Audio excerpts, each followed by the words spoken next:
Hello,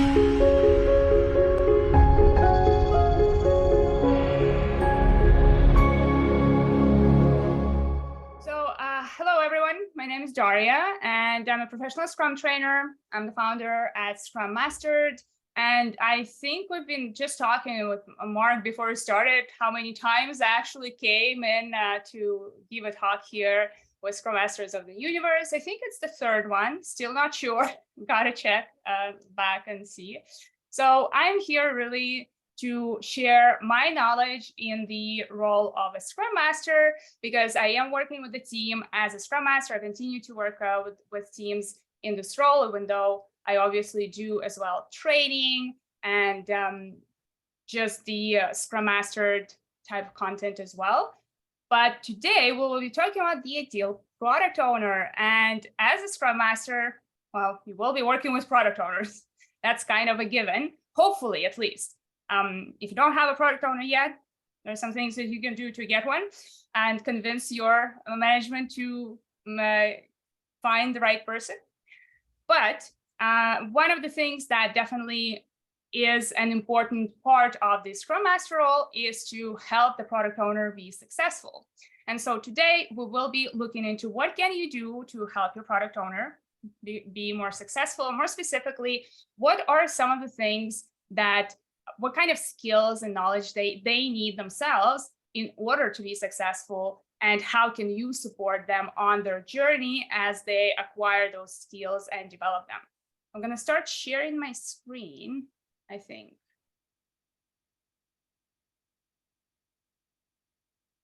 And I always hope that I'm sharing the right one. Can you see my presentation?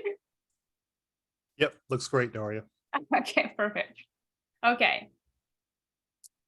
So, I already presented myself.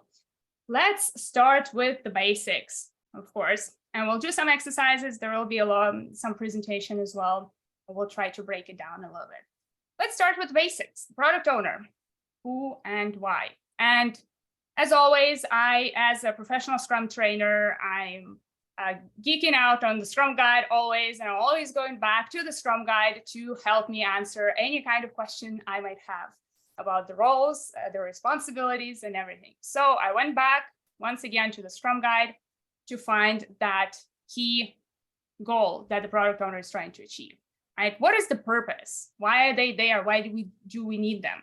Right? And the product owner is accountable for maximizing the value of the product resulting from the work of the Scrum team. So here's the key, the value of the product.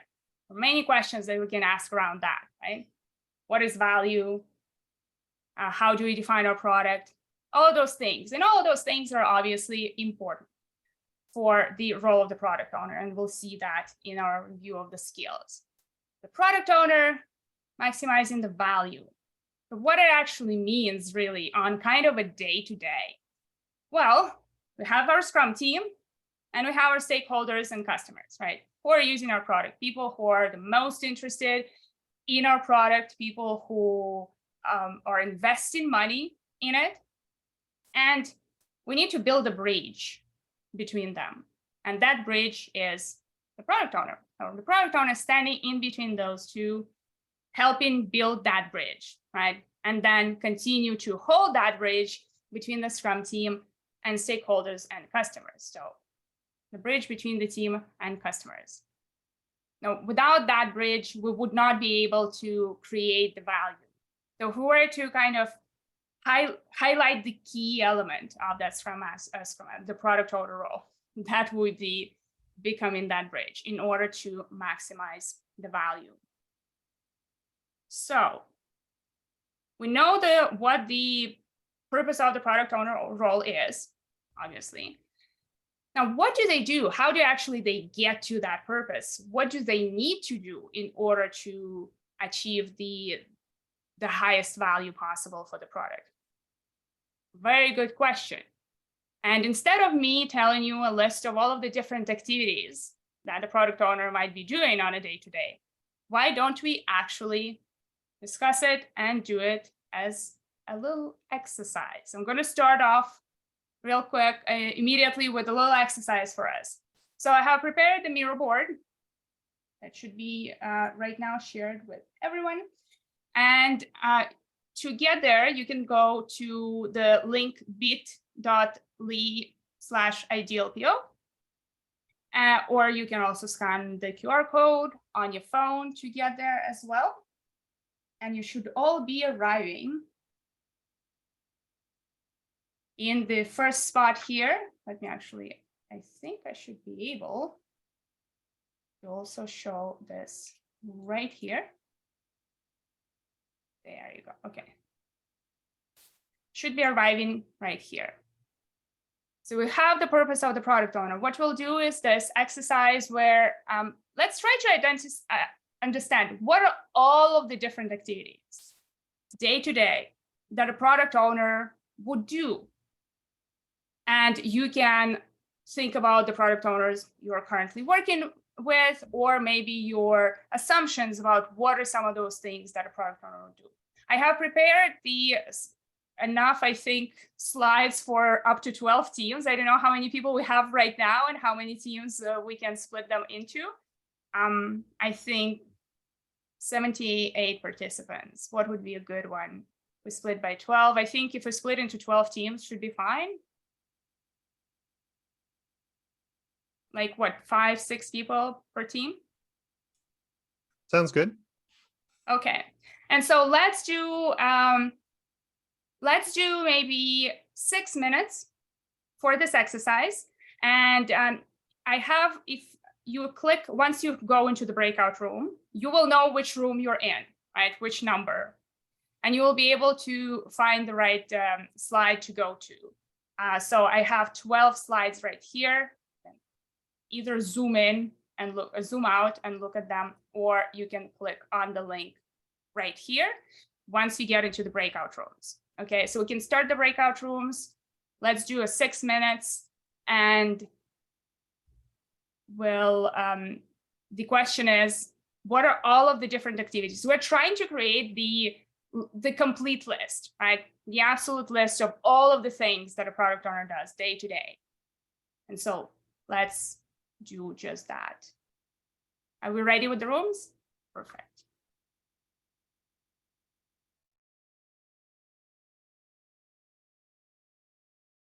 Ooh.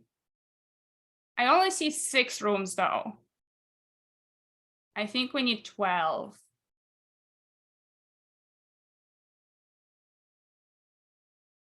Got it.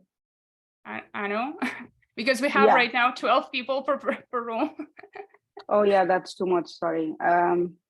Mark, can you help me with this? I should have done 12 and I instead did 6. Should I close all the rooms? I think That's it's what I was best just if you gonna say. I close. think we're gonna have to close you them. have to close them. Yeah. I'm sorry about that. No worries.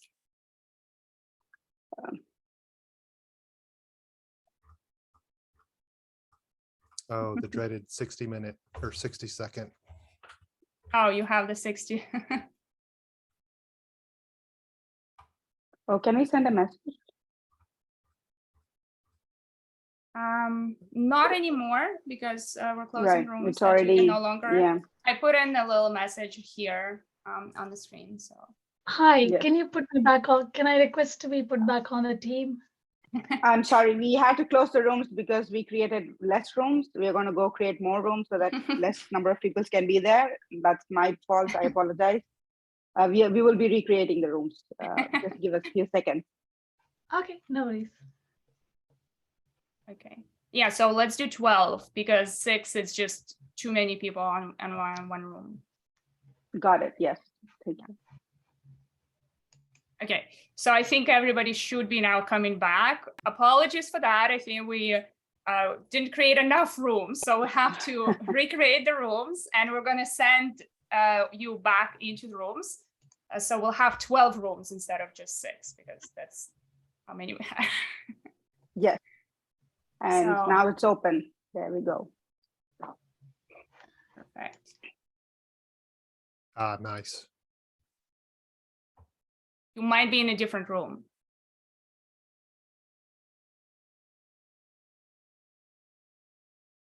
Okay.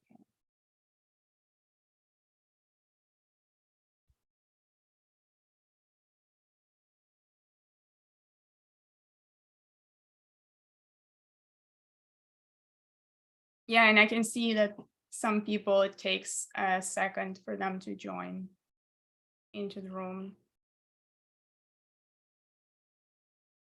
How much time do we have left there? Yeah, I was just going to ask you, Daria. I don't see the timer on my side. I don't either. I'm gonna Do you know how many minutes they were set to, Anu?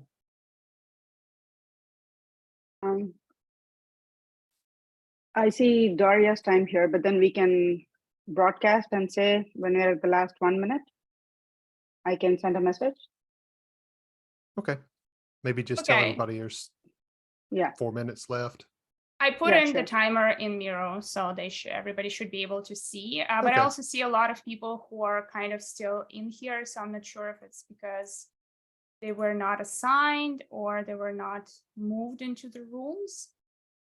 They're supposed to join to the rooms if they're assigned. Okay, yeah, so you need to click the join button then. Okay, Yes. okay, perfect. Okay. So everyone who is still on the call in here with us, you do need to join into the rooms. If you don't see the button anymore, you should be able to find at the bottom in the menu, the breakout rooms button. And when you click on it, it will pop up the window where you'll be able to join the room.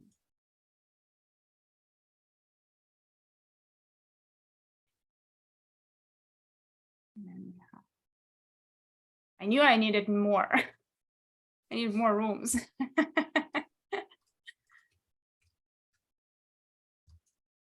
Okay, let's see how it's going. Oh, some things are happening. Some things are happening. That's good.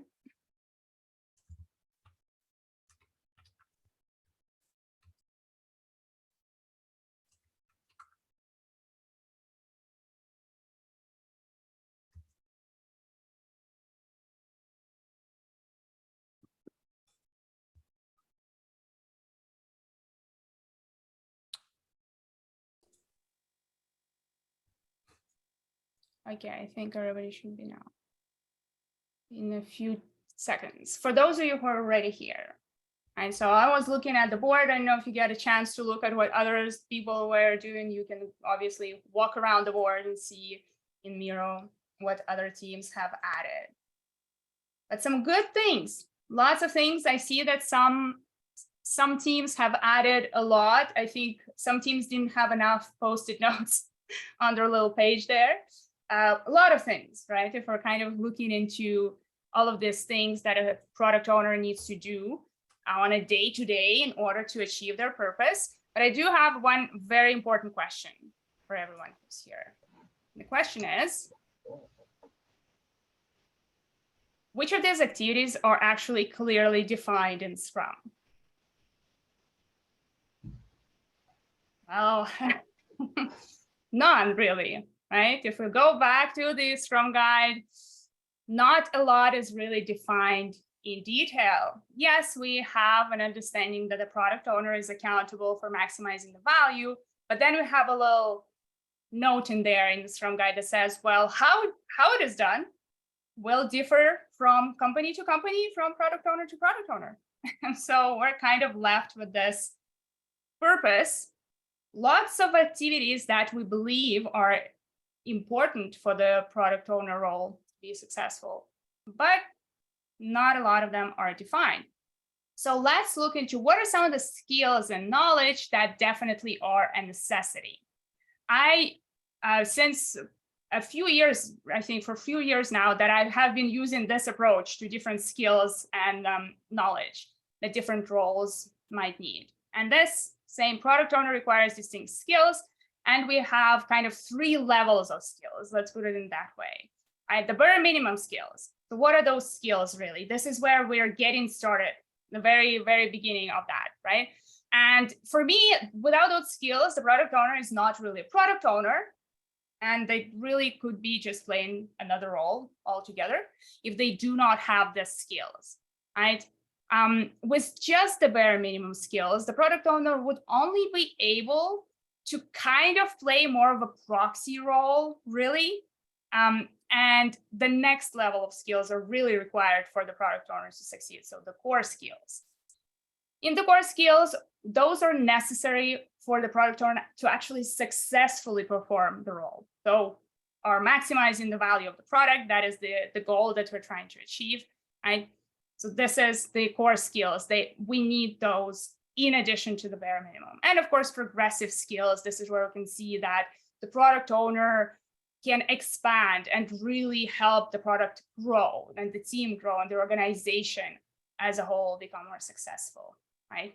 And of course, help the others in the organization be successful. So we're going to use this little model of the 3 levels of skills and which ones are the bare minimum, which are the core skills or progressive skills. Now, where is this coming from, right? Well, I'm a Scrum Master. Obviously, a lot of my experience in a corporate world is that of a Scrum Master. But as the owner of the ScrumMastered.com, well, I am a product owner. I'm more of a product owner and much less of a Scrum Master. It's much harder for me to play a Scrum Master role when we're talking about that actually building the product, right? Building the business. And this is where it is coming from for me. So I'm basing it on my experience of building the products on this side, right? And obviously, it's not set in stone.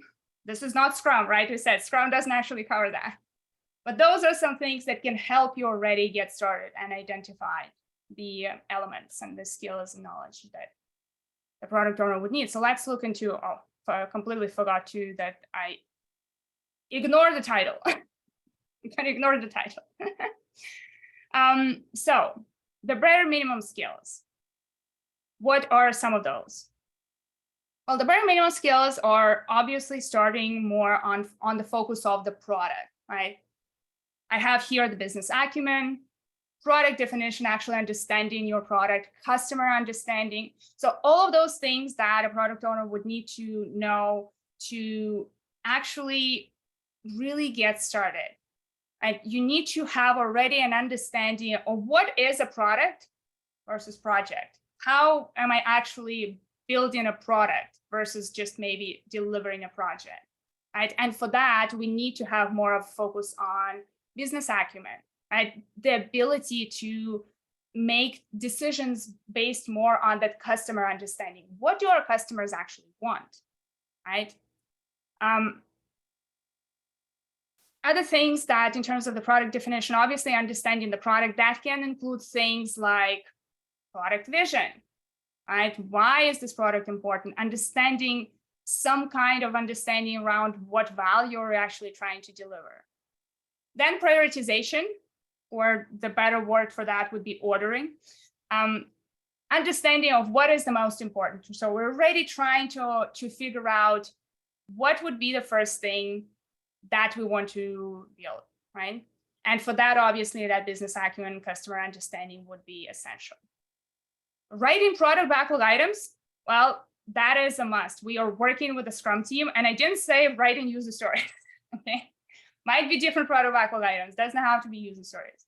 So writing product backlog items, really what it means, in addition, together with the backlog refinement, it's about writing the work items in such a way that other people can understand, so that a team can actually understand what they need to build, what they need to create.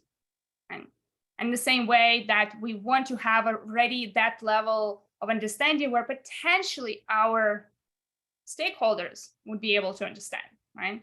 So we do need to have that translation potentially from the business side of things, customer side of things, into how the team works, and from the team side of things back into what actually stakeholders and customers care about.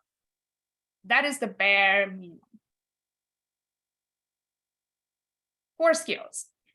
What do we do on the core skills level? Well, now we're talking about the knowledge of the product in and out. I think that is this is what really separates a product owner kind of more on the proxy side from a successful product owner. a product owner who can start understanding the kind of the technical side of things, the complexity of the product. Obviously, we're not expecting the product owner to be a developer, but we want the product owner to understand how complex some of the work items are, because they do need to make some of those decisions and communicate to the stakeholders about that. And then I'm adding more specifically here the elements of Scrum, right? The sprint reviews, the sprint planning. And what I mean by those is actually being able to run successful, productive, and engaging sprint reviews and sprint planning sessions, where the stakeholders who are attending sprint reviews are fully engaged, fully involved. They provide feedback, right? On the same side, the sprint planning, where the product owner is able to lead the discussion, to be able to talk about the sprint goal, and to be able to help the team choose the right work to take into the sprint. Agile estimation and forecasting, not talking necessarily about story points, but obviously that's one of the most popular ones. The key, I think the key one here is the word forecasting. We need to communicate with stakeholders. Our stakeholders, customers, want to know when is it going to get done, right? The reality of things, we need to have that kind of information. It's just the approach that we would take in Agile versus the traditional, more rigid type of planning is that we are basing all of our forecasts on the most recent information we have, right? And the product owner needs to understand what it means to forecast in a complex environment, right? When we're building products or working with complex products. They need to know how to use that information to create the forecasts in the right way, and also when to update them, right? Because this is what that difference is between maybe more of a rigid traditional project management approach versus the empirical approach, where we want to always review our plans, right? And that's where that forecasting comes in. Not guarantees, forecasts. And a different type of discussion and a different type of communication that needs to happen with it when we're talking to our stakeholders. Creating great goals, I think that is a core skill, and I almost want to actually put it into the bare minimum, because so many teams are struggling, and often because the product owner has difficulty creating good goals. A good sprint goal can drastically change the outcome of the sprint, the motivation the team has. And a lot of teams are struggling really hard with sprint goals, and now the product goals. How many teams or products or companies who actually have very clear goals that are understood by everyone on the team, where every team member, every developer can say, well, I'm working on this one little item in the backlog, because I know how it's going to contribute to this big goal that we have, right? And that's why that creating great goals is such an important part. And conflict resolution, I think an important part, because I think I put it kind of for everyone. Scrum Master, obviously. Developers, a must. Because conflict will happen in any team, and people on the team, who the product owner is, need to know how to address it and how to approach it. That's why it's there. And of course, effective communication, kind of a given at this point. And then we have the progressive skills, kind of the next level. Where we're going next, how do you actually help this whole thing grow in even more? How do we keep growing? How do we stay in business and make sure that our product continues to exist? And so we had the product strategy, stakeholder management. We already had a little bit of that previously. It's just that here it's much more highlighted on that stakeholder management on this progressive side. Then I put in the value metrics, more specifically the data-driven decisions, things like evidence-based type of management, right? Where a product owner at this level needs to understand, why am I prioritizing this one thing over this other thing, right? What is the metric that helps me define that, whether it's qualitative or quantitative? And but having that understanding, and often when I'm working with teams and we are talking about that product, when I say, well, how do you know if your product is successful? Not a lot of teams actually have a very, very clear answer to that question. Right? So what are the KPIs? How do you know? Right? Is it more on the business side or is it more on the product side? How are they connected? Software development lifecycle, right? We're kind of diving deeper into that, help making sure that we understand how to properly plan and prioritize our work in such a way that we're not actually hindering the workflow of the team. Then we go into more things, more details, market research, UI, UX design, right? And then we can list more and more and more. It's a kind of a never-ending thing, right? Same as for a Scrum Master, there's so much more that is beyond that. And so it's a kind of a never-ending list. But this is where we see the key skills, right? And we're looking at the bare minimum, kind of must-haves. Then we have the core skills, kind of must-haves too, right? But do we have, does the product owner have to be 100% an expert in all of those skills? Well, not really, right? And this is where I often go back to the Shuhari model, right? And so we can look at those skills and think about, okay, every skill, every level of the skills will be going through levels of maturity. Shuhari, where this is actually what can help us as Scrum Masters if we're working with product owners to understand how do you support them at this model. So Shu level is follow the rules. Ha, break the rules, and Re, transcend the rules. Right? So we have a different level how we interact with the work. So if we look at what the follow the rules are, it's really about following best practices. And here's that description. This is where we start to understand, okay, what can I do as a Scrum Master to help my product owner to go through those levels, to mature, right? So best practices, basic skills in specific situations, unsure on how to address new challenges, but know how to address specific challenges, right? Break the rules, Well, now we can start adding a bit more on the own style. So that is more of the coaching. So the Shu level, we need to teach.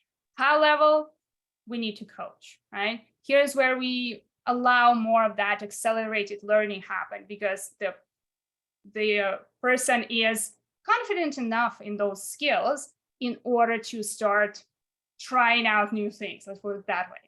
And obviously transcending the rules, the Re level is where we step back, right? I say, now I'm here to support you, to remove impediments, really, kind of be more of a servant leader, but you are actually the expert at this point, right? And so that is kind of the easy way to look at it, how we can actually help. So exact practices and tools and templates to replicate. Hey, here's a lean canvas. We need a product vision. Here's the lean canvas. Let's fill it in. And very straightforward. That's how we support the product owner on this level. Well, now it's more direction and guidance without judgment. If you fail, I'm gonna be there to support you and we will learn from that failure, but you're confident enough to be able to kind of go on your own. And the last one, that's where I said self-management. So I'm more of a servant leader. I'm there to remove impediments, but not to actually interfere. Why is that important? That kind of as we go. Well, because we have 3 levels of skills, we have different levels of maturity. How do you actually marry them together? How do we apply? What do we do at which level, right? And obviously we need to start with, let's kind of try to put them all together. First, well, we have the bare minimum skills that we looked at. And so we have, say, we're starting at a 0. Well, we slowly starting to help the product owner. How at this level at 0? Well, we have exact practices, tools, and templates that we can provide. Here are the tools and templates that you can follow. Then they go to more of the level where they're able to experiment. So we move away, becoming more of a coach, right? We're allowing that to happen. And which means that it opens up the time and space to start diving deeper into the core skills, right? And so in this case, we start from the beginning, right? We're starting at the bottom. We're starting with the shoe level, right? Once again, we're providing exact practices, tools, and templates to help them at this level. Surely by that time, we kind of hope that bare minimum skills are getting to a level where we can just leave, say, okay, you're good to go. And you will be able to kind of figure it out. And it means that we can focus more on that coaching, right? And so I think you see the pattern that I'm trying to show here, right? And so once the core skills are getting to more of a level where we feel that it's less of I need to hold your hand and I'm more of a coach, well, then we now can start looking at, okay, how can I help you with progressive skills? Let's start looking into those. Here are some templates and tools practices that you can replicate, right? And so obviously, eventually the core skills are getting to that level, self-management level, right? And then we can focus more on the progressive skills. Okay. So that is kind of the model where how do we actually support the product owner at different stages? So that can be a point for you to start thinking about, okay, where is my product owner on this graph? How are they faring in terms of the bare minimum skills, core skills, progressive skills? What can I start focusing on, right? Maybe your product owner is already jumping into later skills, but not actually as confident with the bare minimum skills. Well, maybe we need to step back, right? And let's actually go back to that first steps, make sure that you have a good level of confidence and understanding of those skills. And then we will start looking into the next levels.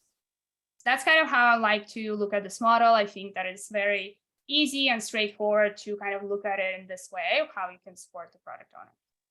So I've been talking for a long time. Let's do another exercise. What we're gonna do now, I think you're saying we didn't recreate the rules. We can keep the same ones, right? That's the question to the organizers. Yes, we can keep the same one. Okay. Okay, so I'm going to now, it's the same board, still the same, Bitly ideal PO. And the exercise is we try to create the maximum, all of the things. Now we have a better understanding of the bare minimum skills of different types of skills. Now we'll go back to your lists that you have created in your teams, and we will try to create the minimum. What are the absolutely necessary must-have activities for the product owner to be successful? And so the question is, remove everything or put it aside. I mean, you don't have to delete it from the board. Apart from maximum 10 activities that you can take in, right? What is the minimum list of activities that the product owner needs to do out of your list in order to achieve their purpose, now that we have a better understanding of different skills that they need, right? So with that, be brutally, be brutal in terms of what you remove, right? And I'll set in the timer for 5 minutes. Yeah, the and rooms are open. Yeah. I think there are some improvements they can make to the breakout rooms. I think the biggest one is putting the two buttons together for leave the session and leave the breakout room, right? Yeah. Okay, everybody should be back now. I saw some movement on the board. I think, especially for the teams who had a lot of different items there, it must have been a hard exercise to find. Unfortunately, we won't be able to do the other exercise that I had here. So that will be a little teaser for another awesome exercise that I won't be able to do. So let's actually go back to help us wrap up this session, right? And ask that question in the end. So we talked about how do you help the product owner, right? We have their purpose. So why is the product owner role so important? And I often feel that we do not put maybe enough of focus on it, right? For Scrum Masters, for example, often teams even don't have a Scrum Master. So it kind of seems like a low-hanging fruit. Well, you need a Scrum Master, so that's going to help you. But then the product owner often does exist in teams, but it's not to the level that it needs to be, right?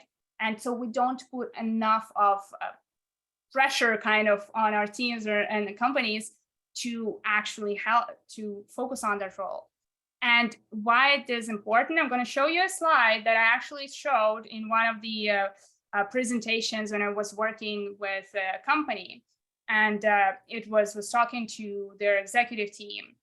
And I told them, here are some factors that need to be implemented for this whole Agile transformation to even have some kind of effect at all, right? And so I showed them this slide. There are lots of things, right? But here's the thing. Here are all of the things that are related to the product.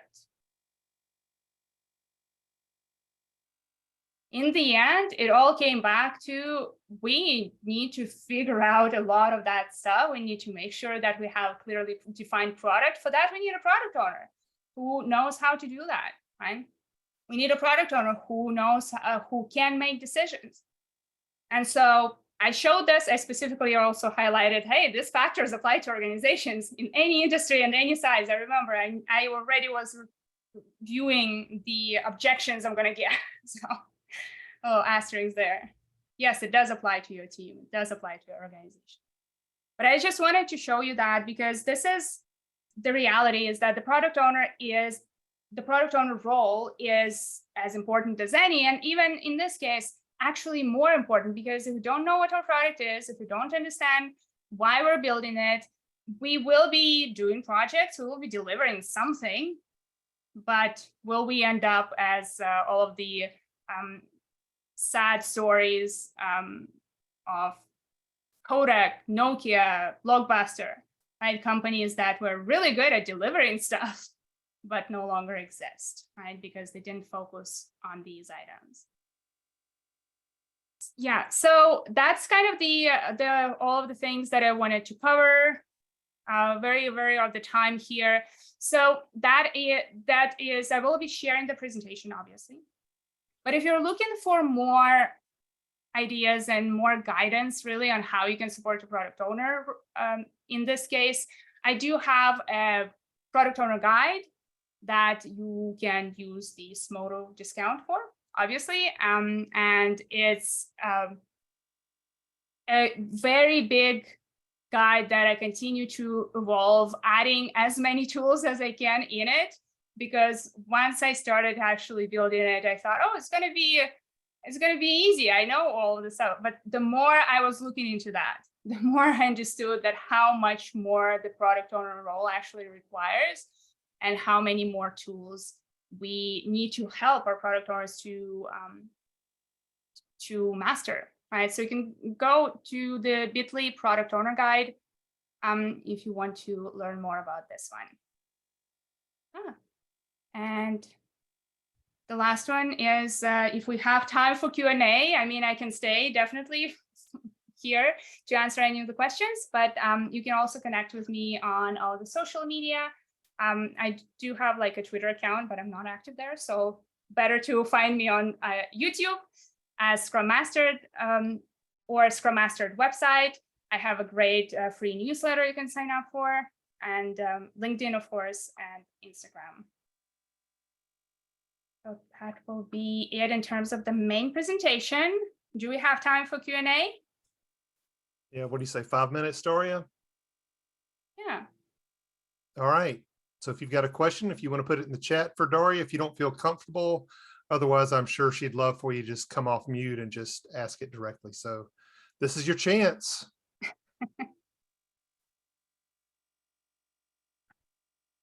Oh, Rose asked we could post the guide link. Yeah. Here. Yep. Definitely can. Thank you. I didn't quite get it fast enough.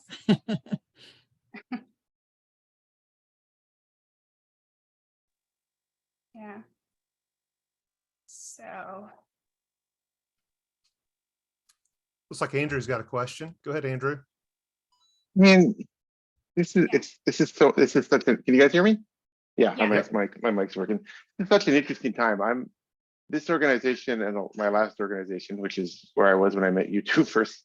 It just feels like there used to be two distinct roles, which was product manager and product owner. And I feel like more and more organizations like mine are plowing those into one role and making the role much more complex. But it's interesting when I look at your framework, Daria, the progressive skill set, the stuff on the right, feels like product management skill sets. Do you feel like there's a shift going on in product management and these progressive skills are more and more required to fill the roles? Because that's what it feels like to me. I'd love to have your thoughts on that. yeah.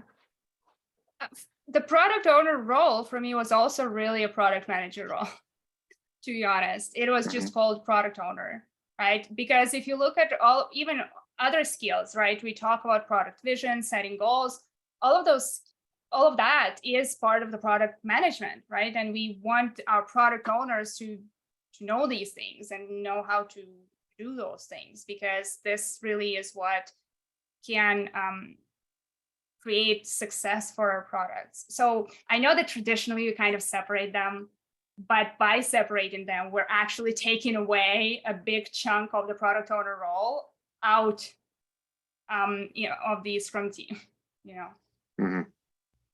So it was supposed to always be that, Okay, so we're returning to a state where we probably should have been in the first place. Yeah, hopefully. I mean, we can get there. It's interesting. I feel like that makes our role really challenging as well. Anyway, I'll stop. I'm sure there's other questions. Thank you, Daria. Thanks, Andrew. Yes, thanks. All right, Aram, Aram? I hope I'm pronouncing your name right. Yes, that's fine. Hi, Daria. So Hi. nice to be a part of these exercises. Thank you. I really enjoyed it. And my question is, I just wanted some clarity that a product owner, a product manager, are they making decisions when they're having meetings? Like, is the Scrum Master helping them make decisions when, we are having meetings? Or is it just that the Scrum Master would bring in new ideas and propose and just let them make the decision? Well, it will depend on where your product owner is at right now, right? So if you have, maybe if you're working with a product owner who's fairly new, then it's not that you're making decisions, it's more that you know what the right answer is. And if in this situation, you cannot really let maybe the failure to occur, might be a situation like that, you want to direct as much as possible into that.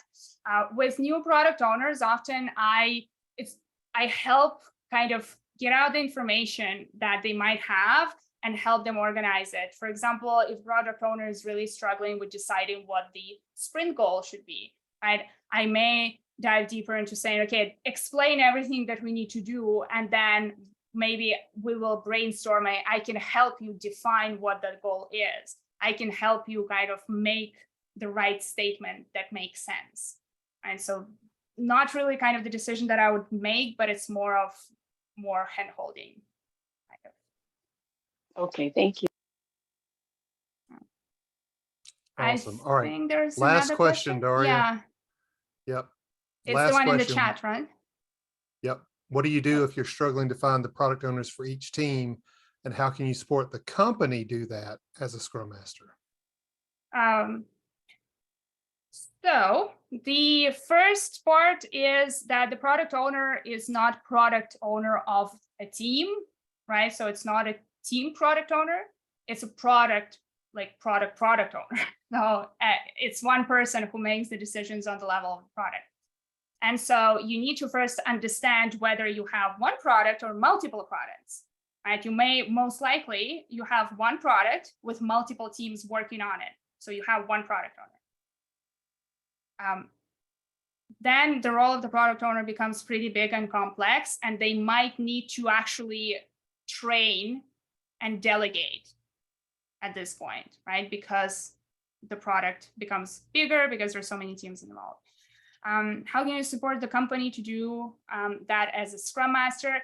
If maybe your team right now, the company cannot hire, well, try to find who would be the right person to play that role right now. Right? You have the skills now. You understand what skills we're looking for, and maybe at this point you can find the right person, whether within the team or maybe a sponsor, a stakeholder who can actually take on some of that role of a product owner, right? And make it official, you know. So if you cannot hire, that can be a way to go about it. Nice. All right, Daria, I could spend another 2 hours having you, and you do have a session where you go on YouTube and you answer questions. Yeah, People can ask you anything. Those are really helpful. I enjoy listening to those. I'm planning for our- one next week normally, so. Oh, awesome. But for our time here, I guess our time is up. So thank you so much, Daria, for joining us here. Let's see. Let me give you, there you go. Give you a clapping of hands. Thank you so much for coming, Daria. This was awesome. Can't wait to have you back on Scrum Masters of the Universe. All right, everybody. Thanks for coming. Thank Don't forget, we you. have another session tomorrow too with Season Hughes.